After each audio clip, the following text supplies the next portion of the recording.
করে কোনো আস্তে এই শিশির স্যার মামুন স্যার আপেল আপনি ওই কাটতেছে ইয়ে করেন স্যার আপনার অনুভূতিটা বলেন আপেল কাটার আপেল খাওয়ার অনুভূতি হচ্ছে কি খুবই স্যার? ভালো, কারণ এই এই রোজাদার ছোলা ব্যক্তির টোলা সবচেয়ে দিয়ে আনন্দের রাখা মুহূর্তই হচ্ছে ইফতারের সময়। রেডি করে আর রেডি করা আল্লাহ তাআলা রোজাদারের জন্য যে দুইটা পুরস্কার রাখছে তার মধ্যে দুনিয়াতেই একটা পুরস্কার, সেটা হচ্ছে ইফতারের সময় যে আনন্দ, সেটা মাশাআল্লাহ এটা কি করেন না?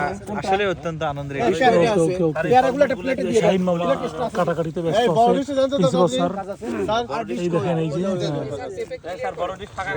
কিছু বলবা হ্যাঁ মামা হ্যাঁ মামা হ্যাঁ মামা অনুভূতি পেয়ারা কাটতেছে, আমরা সবাই আছি এই পাশে। মঞ্জুরুল স্যার মালটা স্যার অনুভূতি বলেন। হ্যাঁ, আজকে আমাদের রংধনু পরিবারের আমরা সকলেই শিক্ষকগণ এসেছি, সম্মানিত মালটা পরিবার প্রিন্সিপাল স্যার মালটা কাটেন। হ্যাঁ কাটেন পরিবারের কাটেন প্রধান হিসেবে সকল কাজ খুবই দেখভাল করে থাকেন এবং আমরাও তার সঙ্গে কাজ করতেছি। এটা খুবই আনন্দের, এক কথায় অসাধারণ। আশরাফ স্যার তদারকি করছেন, ঘুম থেকে ডেকে নিয়ে মাশাআল্লাহ এসেছি। সুন্দর মালটা চলে যাচ্ছে।